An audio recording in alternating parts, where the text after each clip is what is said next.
that Justin Bieber got by Diddy. It's not our fault that Usher didn't want to get fucked by Diddy anymore.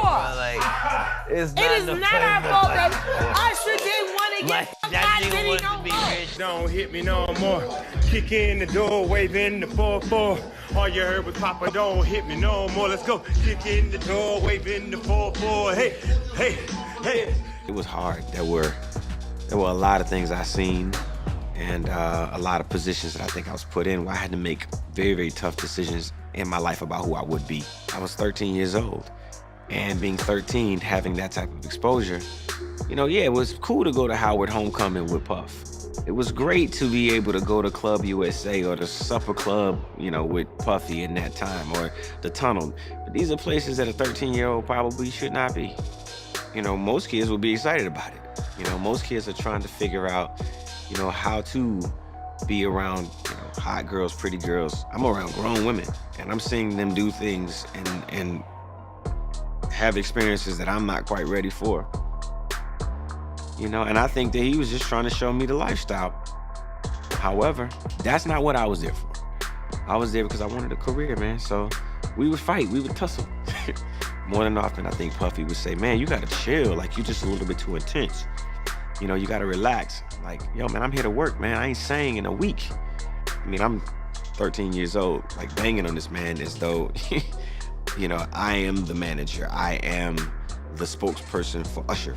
And I'm telling him, look, you're gonna put me in the studio, man. You got Biggie Smalls in there, you got Craig Mack in there. You're gonna make me a priority too. I'm not here to party with you. I don't wanna go to the clubs. Matter of fact, I'm too young to even be in here. Why you got me in clubs? I think as a kid, I realized, hey, look, that's not my ring. That's not my moment. That's not my bottle. That's not my drink. That's not my celebration. So I'm not here to celebrate. I wanted people to be excited about me the way that they were excited about him. I wanted my own success. I would stay at the studio.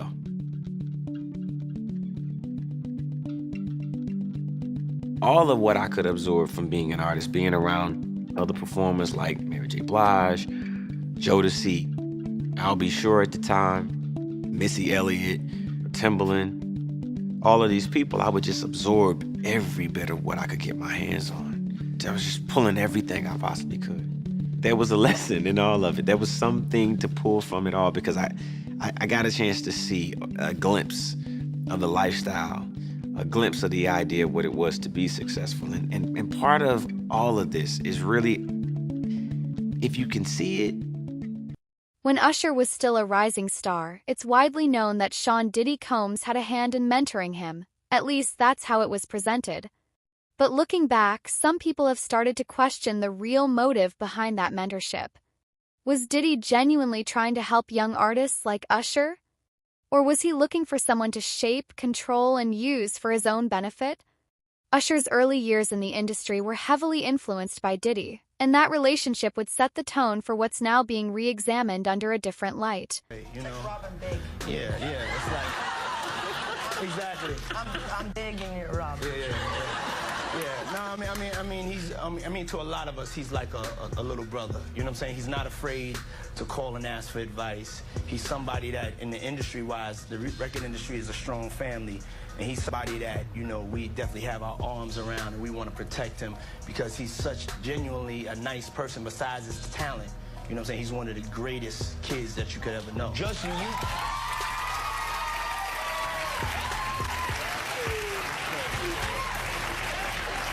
you know, Diddy bought his son a Bentley. Maybe, you know, he could buy you one also while you're He out. got me a Lamborghini. Yeah. Oh, well, that's nice. I haven't gotten it yet, though. Yeah, I know. When is that coming, that Lamborghini? We talked about this last He time. had the Lamborghini for a day or two, and he had access to the house, and he knows better than to be talking about the things that he does with Big Brother Puff on national television.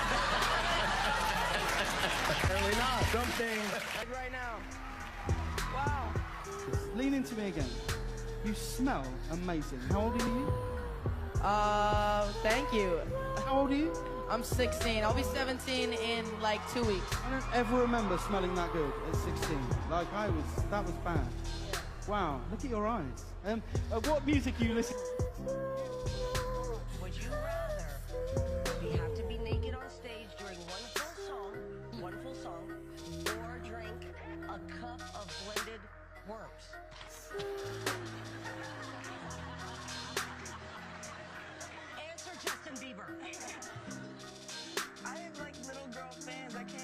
My parents never gave me the sex doll.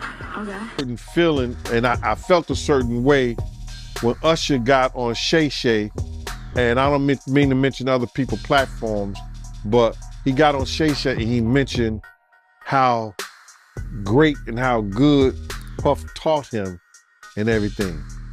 You know what I'm saying? About the business, right? I know, and people know, that was around in that time that Puff and Usher did have a situation. And that situation led Usher to... Flown out to Atlanta by a manager. His name's Scooter Braun. Flown out to Atlanta just to meet with him and meet different producers and different people. I was actually going to meet Jermaine Dupri at his studio. And who rolls up? Usher in his Range Rover. Rolls up, and I was like, is that who I think it is? And Scooter was like, yeah. And so I ran up to him and I was like, Usher, I love your songs. You want me to sing you one? And he was like, let's just go inside, little buddy. It's cold out. So the politest possible way he could say no, he did. And I was like, wow, he just turned me down. And I was a little disappointed. He had to go into a studio session, so I was like, whatever. And a week later, he actually watched my videos with my manager and was like, oh my gosh, why didn't I let him sing? So flew me back to Atlanta where I got to meet him again, and he wanted to sign me. But there was something else. Justin Timberlake, right? Yes, Justin Timberlake also wanted to sign me. It was like kind of like, what happened was Justin Timberlake and Usher both went into a ring and boxed it out. And the outcome was Usher. I think it was There's an old story floating around that Diddy gave up Justin Bieber to Usher, almost like transferring responsibility. But when you really look at the way Usher was brought into Bieber's career, it seems more like Diddy was making a strategic move rather than stepping aside. He still maintained proximity and influence. Diddy's goal was control and access, then placing Justin under Usher's wing could have just been another way to stay involved without appearing to be front and center. They're getting f***ed in the ass because that's their ritual, that's their rite of passage to get to the next level. They videotape it. Then when he in the meeting, they give him a contract, they play the video of him getting f***ed by like 3 niggas. Everybody in the music industry that you see that's successful is a homosexual.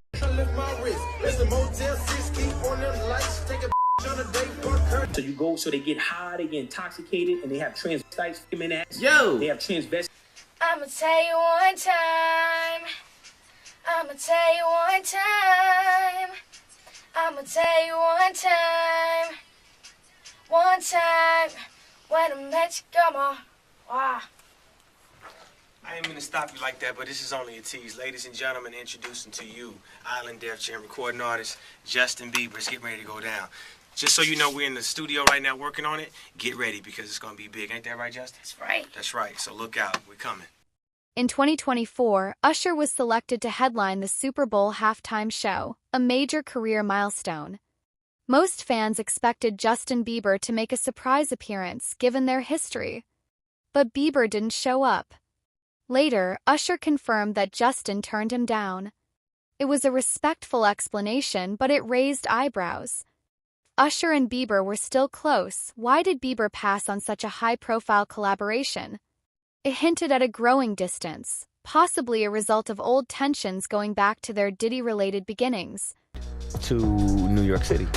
And I lived with Sean Puffy Combs for a year. That's the crazy thing. Now, that was L.A. Reid's idea, right? We're sending you over to something called Puffy Flavor Camp. There you go. To learn Flavor Camp? Yeah, Flavor that's Camp. what it was called. And you're going to go to Puff Daddy's. He's going In the 90s, do you understand what that's like? Puffy's place was like just filled with chicks and orgying like nonstop, right? No, not really. I mean, but hey, it was curious. I got a chance to see some things. Yeah, but you were 13. What were you seeing? I went there to see the lifestyle. Right. And I saw it. And it was, but I don't know if I could indulge and understand what I was even looking at. It was pretty wild. So nobody tried to, some woman didn't come along. I didn't say that. Okay. I didn't say that. What I did say is that there were very curious things taking place. And I didn't necessarily understand it. Biggie Smalls was there. Biggie Smalls was there. Lil' Kim, Craig Mack, All these people are hanging around. Yeah, man. Faith Evans, And your parents Jodeci, were Mary J. okay? Blige. They ain't know nothing about this shit. Oh. I was having a good time. You know what I mean? Does he have you doing any chores? Are you doing dishes at all? I mean, to keep you humble somewhat? Or are you just like, can you stay up till 4 in the morning with them and party? I mean, I could. I actually stayed up longer than them. And what kind, do you have money? What's going on? I mean, I had like per diem. I had like, what like a living. life. Yeah, it's pretty crazy. 14 years old. You're a dad now. Would you ever send your kid to Puffy camp? Hell no. Mind me asking, because I know the topic is sensitive. What happened to Usher? I heard about some music executive from the industry back in Harlem. You know, I heard it from some music executives back in Harlem. And I'm not gonna speak on their name. They doing programs and everything like that, and they may be doing something, they may speak on it themselves. But I heard it from some music executives. Where did you hear? Bro, you know how people be talking and we was around some people, something like that, and then some people might say, yo, I don't F with that dude. And at the time, I didn't even know who the F Usher was. You know what I'm saying? It was one of those type of situations. And when people say, yo, man, I don't F with them niggas. I'm getting out that industry and everything like that. You know, Puff sent this little kid to the hospital. How he sent him to the hospital? Man, niggas bleeding from the butt. And that's what was said. But I didn't even have a name for the kid at the time. Then you heard, and that's what happened. Usher went on the record and said there was no love lost with Justin. But sometimes it's not what's said, it's how it's said. Usher seemed careful, almost diplomatic, choosing his words. He talked about the pressures of organizing a show and said maybe the timing wasn't right. But when a mentor reaches out and the mentee declines, it suggests a deeper rift. Could it be that Bieber's distancing himself from not just Usher, but from the environment Usher represented during his early career? Interview, and he told a story about how he went to Diddy house with mates. Yeah. And he fought the dildo in the sink. I think that was crazy. I think that was out of, and then Mace said that was Puffs. I think he said Mace said that was Puffs, but Mace was in the bathroom with it. I don't know what that was all about, man, but that was real weird to me. That was crazy. Crazy, man. But before we get off of that, right, I remember you told me a while ago that, you know, Mace, he used to live with Diddy, and he know a lot of stuff about Diddy that a lot of people don't know. Man, it's a lot of stuff that Mace and Usher know that they ain't telling about Diddy. There's a lot of stuff that they know. Can you imagine, bruh? Can you really imagine? What you mean by Usher, though? Usher used to stay with Diddy, too, when he was younger. And this was years ago. So the locks ain't got nothing to do with what I'm saying. This the kind of, man, listen here. It's crazy. Yeah, that is crazy. But I want to talk about this lawsuit by Dunn, right? And I want to get your opinion on it. It's a part in this lawsuit where she alleges that she was at a dinner with Neo, Usher, and Jimmy Iovine. And Diddy, he punched Cassie in the stomach and no one did anything. How you feel about that? They were part of the dinner and they watched Cassie get abused in front of, Puffy abused Cassie in front of them. And neither one of those men, and they probably security was around too, did nothing to stop what he had did to Cassie. Now that's just crazy right there, bro. That is just crazy. Usher probably got a daughter. Neo probably got kids, I don't know. Jimmy Iovine, you know, he take about 15, 20 scoops of sugar in his coffee. So, all those cats there, supposed to be men, watch that lady get abused right there in public, and they did nothing, brother. They did nothing. That goes to show you the power that he had mentally over them. Here go a woman witnesses, and this witnessing it, and said, they said nothing. Yo, man, stop, don't do that. Yo, not here, bro. easy, nothing. Don't do nothing, say something. She said they didn't do anything and they didn't say nothing. That's the bad thing about it. If you're not gonna do nothing, open your damn mouth and say something. And that's a lot wrong with our people right now. There's a theory going around that this isn't just celebrity drama. It's the slow unraveling of what some people call Hollywood Babylon. For years, certain names in entertainment had unchecked power. But now that power is being challenged. Diddy's name keeps coming up, and people are starting to recontextualize old stories. Was Usher a willing participant in the industry machine, or was he used as a tool to bring in other young talents for someone else's larger plan? We want to thank you. Come here. Don't sit on the bed at night. No homo. No, just don't get close to the bed. Don't get close. But it's just like, yo, we want to thank you for hosting the thing, man. It's been a pleasure. You didn't have to do it, and you did it. No. I definitely didn't have to do it. I definitely didn't have to. First and foremost, I'm not getting in the bed. Shout out to him and what he did. I'm just gonna, if we can, let's just put the camera a little this way, just so we're not. I don't want my shot to even, I don't want it to come close to the bed at all. Usher look like he fresh off a goddamn plane. Fresh off the garden stage. That's my brother right here from day one. We used to wake up and, pause, but like, check this out. Back in the days when he was like 10 and I was a little bit older, his older brother, we used to fight over the Frosted Flakes. You know what I'm saying? Before pause was invented. You know what I'm saying? But it's my brother for real. We used to actually wrestle off of the Frosted Flakes because he used to always get up early with me. Now he's one of the richest stars in the world. And What the f did Puff just say? Nobody's going to acknowledge this but me. Puff just said we used to wrestle over the Frosted Flakes. And we're streaming live. That was stupid. Listen, that was fucking stupid. Listen. We having a good time, yo. Usher made it. He had been trying to get to Bieber for a minute. And his management was backing him off.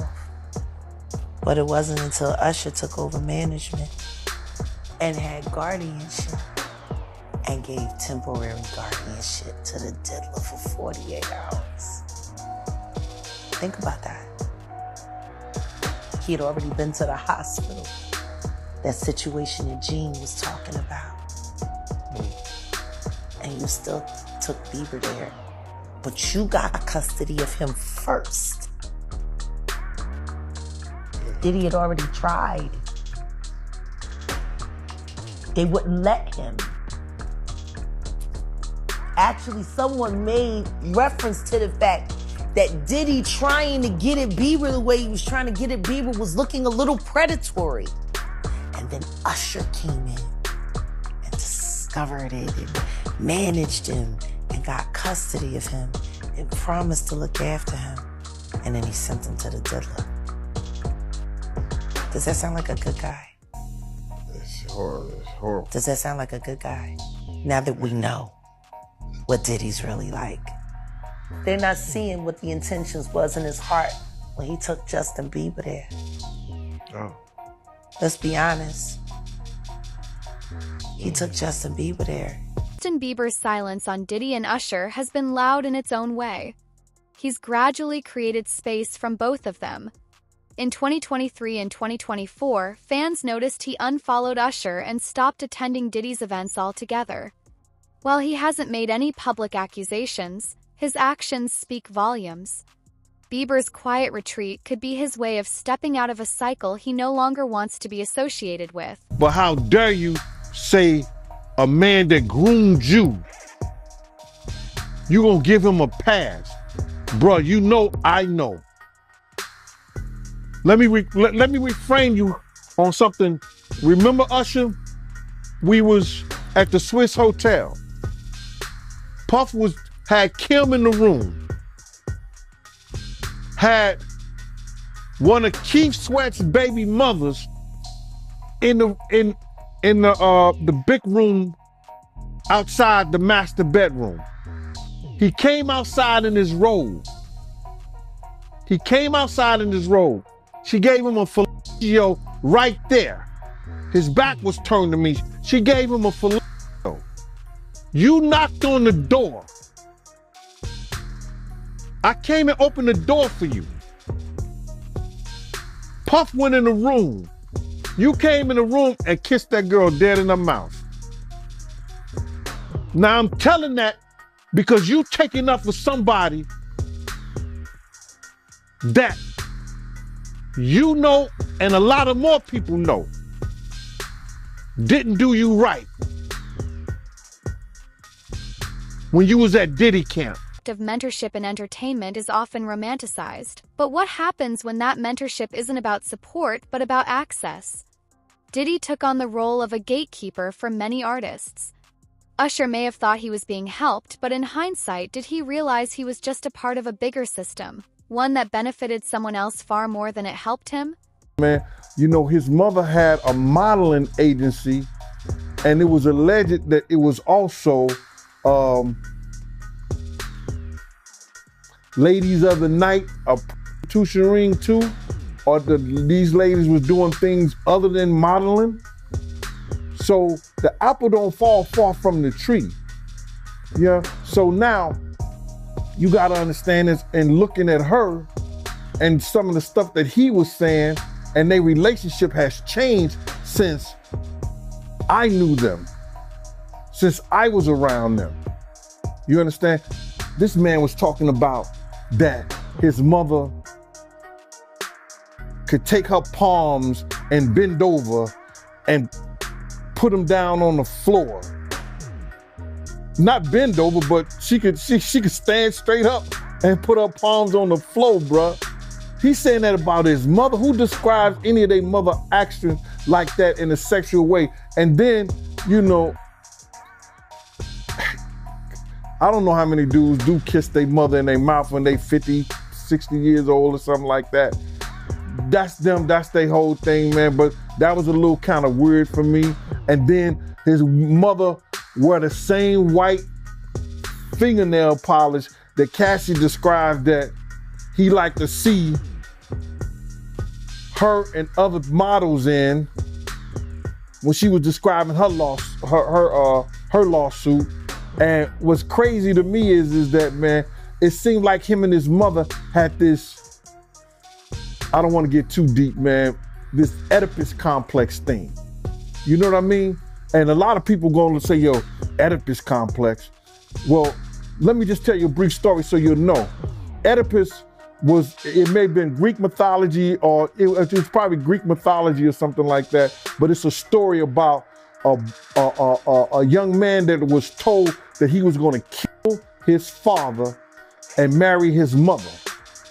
So on the way, this young man had grown up, you know, he didn't know that he was an orphan and then was adopted by a family. He thought the family he was with was his mother and father, but it wasn't. So on the way to this town, he gets into an argument with this other man and he kills him. He kills that man. Then he goes into that town. A lady is weeping about her husband, being told that her husband was dead, and he ended up marrying that lady, which was his mother. So Sigmund Freud came up with this thing about this Oedipus complex, about a sexual relationship, whether it's physical or mental, with a mother and a son. So I'm looking at his mother and him on the couch, and both of them are getting IVs after one of the Diddy parties. Allegedly. I'm gonna say allegedly because I wasn't there and I didn't know, but they showed them both getting IVs on the couch. So my whole thing about this thing is that I'm not saying that she was ever at a freak off, she was ever at that type of party, but you can't tell me Miss Janice Combs, who was always at the regular parties, didn't know nothing about the freak off parties. This is the same dude, bruh, that used to disrespect his mother. So I seen the love now that they have for each other only on film and camera. You know, on the YouTube or Instagram or wherever they were showing it and stuff like that. But this the same guy that Kirk Burrows once told me he slapped his mother. And I told everybody, had I known he slapped his mother after I told Kirk Burrows, Kirk told me after I straightened his ass out for cussing his mama out. His mother came in the limousine and he was on the phone and she said, yo, why don't you tell these people like that? And he just cussed her clean out like on some, didn't I tell you to stay out my motherfucking business? And I was like, yo, I was shocked. She didn't say nothing. I said to him, I said, yo, boy, let me tell you something. If you ever cuss your mama again, I'm gonna beat the shit out you. You ain't gonna bring nothing but bad luck to us treating your mama like that. So I guess he ain't treating his mama like that no more. But I don't have no qualms in her defending her son. In fact, this saga goes so deep because Gene Deal originally claimed that Diddy fired him because his mom was making moves on him. Did you see the IG live that Puffy and his mom did? And Puffy, he was shouting out Mason, showing him love for, you know, him being a part of the No Way Out album. And, you know, his mom, she cut it in and, you know, I guess she didn't like him shouting out Mace and she made a comment telling Mace stop messing with her son or whatever. I guess mama wasn't feeling Mace. And Mace is a celebrity. And by him having a platform to say something about her son, you know, she would say that. You understand? I've said more about Mace, I've said more about Diddy than Mace have. But maybe because I'm not a celebrity, I don't have the platform, and he didn't say my name, she didn't say anything about, and you too, Gene Deal. And maybe because she might still find me sexy. She say she looking. What you mean by that? His mom was trying to talk to you back then? I don't wanna. What? What? That's how we fell out, bruh. That's how we fell out. You don't know? I thought you watched the Gene Deal show, Art. Man, tell me about that. Y'all ain't know that. Oh my God. Yo, one day, Puff and Justin was in the office, right? And sometimes I gotta watch Justin, but since the grandma up there, you know, she watching Justin something, I still gotta keep my eye on Puff. You know what I'm saying? Because you don't know who security gonna let up sometimes, and this, that, and the third. So, it used to like, she used to have a restaurant, and she used to bring food up to the office and give it to people, right? So, this one particular time, you know, she used to always like do innuendos to me. Gene, why you don't never Gene, why you don't never, Gene, why you don't like that? But I never even, you know, paid her any attention because it's always Miss Combs. It ain't Mama Combs, it ain't Janice, it's Miss Combs. You understand? I gave her that respect.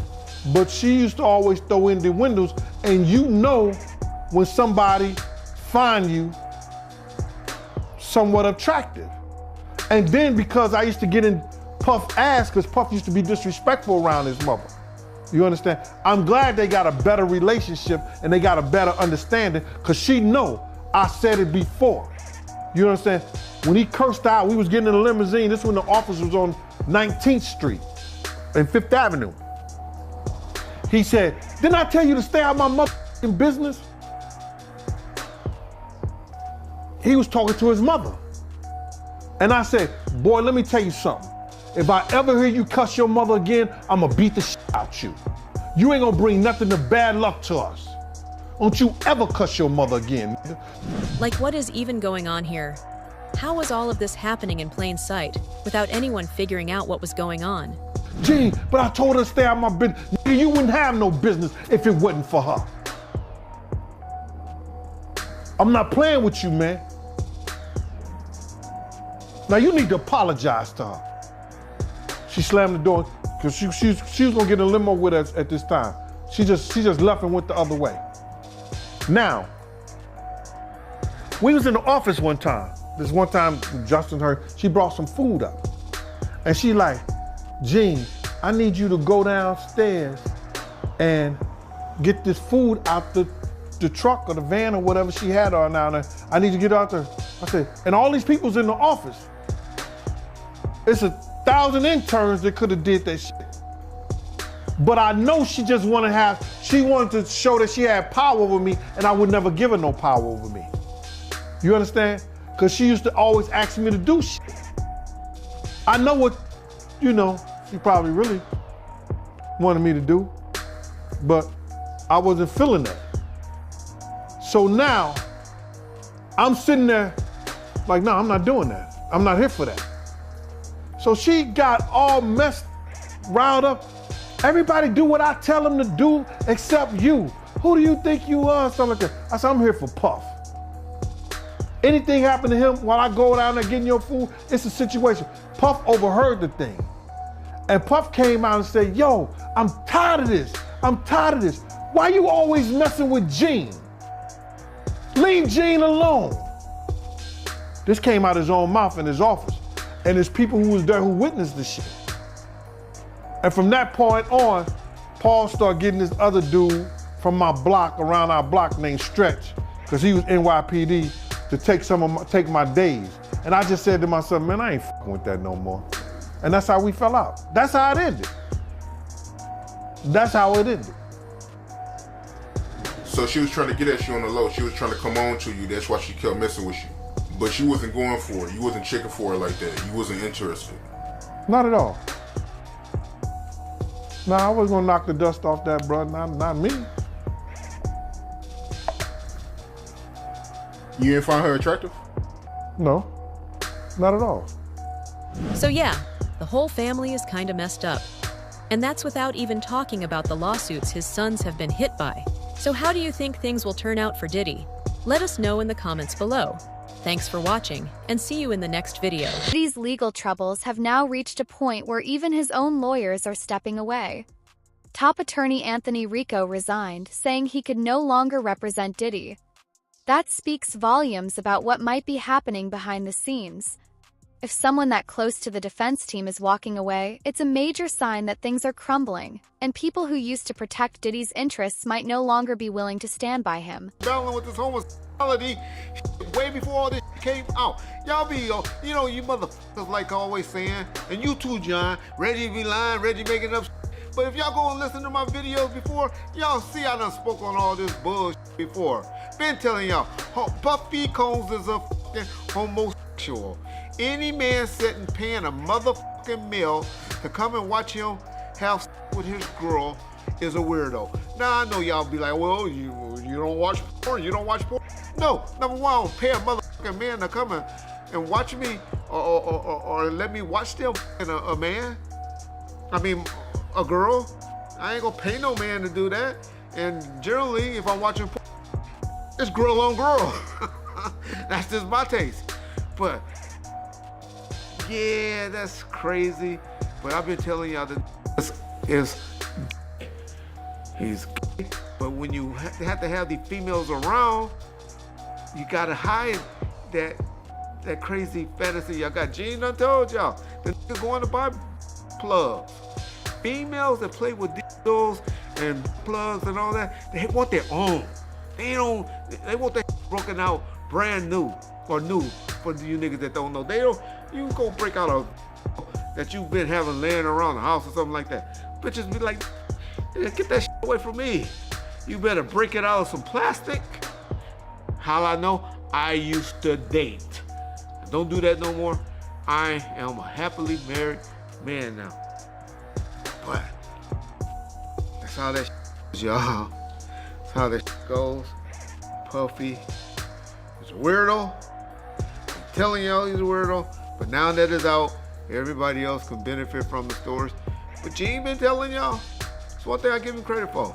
He been telling y'all. He ain't been saying no words like I just harshly said it. But, dude, it's gonna come out. Usher, somebody gonna come out and tell y'all these stories. One of the most shocking developments came when the powerful entertainment law firm Grubman Shire Mycelas and Sachs dropped Diddy as a client. This wasn't just business, it was personal. The rumor is that major clients, including Lady Gaga, threatened to leave unless the firm cut ties with him. Diddy had been with them for over 20 years. Losing that relationship suggests that support for him in the industry is quickly drying up. Clip 10. Now that so many people are rethinking their history with Diddy, Usher's role is also being reconsidered. Was he ever truly in control? Or was he being positioned and used as a middleman, someone who could open doors for Diddy under the illusion of mentorship and friendship? When you follow the timeline, it becomes hard not to wonder whether Usher was part of something bigger without fully knowing it. Fans have watched him